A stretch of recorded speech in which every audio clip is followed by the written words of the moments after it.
నిన్నగాక మొన్న నేను ఒక ఆడియోని ప్రొజెక్ట్ చేశా. ఏదైతే పురంధేశ్వరి 3 కోట్ల రూపాయల లంచం తీసుకుని సీట్ ఇస్తోందంటూ బీజేపీకి సంబంధించిన నాగరాజు అనే నాయకుడు, మీనాక్షి నాయకుడు అనేటువంటి తెలుగుదేశం పార్టీ నాయకుడితో మాట్లాడారంటే అందులో ఎక్కడ 3 కోట్లు అనే పదం వాడలేదు. మేము మా వాళ్ళని ఒప్పించుకోవాలి కదా, మీరు మీ వాళ్ళని ఒప్పించుకోండి అని చెప్పి అతను మాట్లాడిన దాన్ని వక్రీకరించారు. అది వైసీపీ వాళ్ళు చేసిన కుట్ర.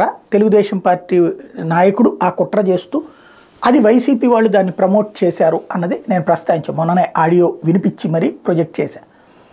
అతని కుట్ర అయితే ఫెయిల్ అయింది. మీనాక్షి నాయుడు ఏంటంటే తనకి సీట్ రావట్లేదని గ్రహించగానే తన వాళ్లతో దెబ్బకొట్టే కుట్ర చేశారు. ఆ సీటుని ఎట్టి పరిస్థితుల్లో కాపాడుకోవడానికి. కానీ చంద్రబాబు దగ్గర ఆ పప్పులు ఉడకలేదు. దాన్ని పక్కన పెట్టి ఇప్పుడు తాజాగా ఆదోని అసెంబ్లీ సీటు మీద ఫైనల్గా పార్థసారథి, ఎవరైతే పార్థ డెంటల్ క్లినిక్స్ ఉన్నాయి కదా 2 తెలుగు రాష్ట్రాల్లో కూడా, ఆ సంస్థ యజమాని పార్థసారథికి ఇప్పుడు ఆ సీటు కేటాయించారు.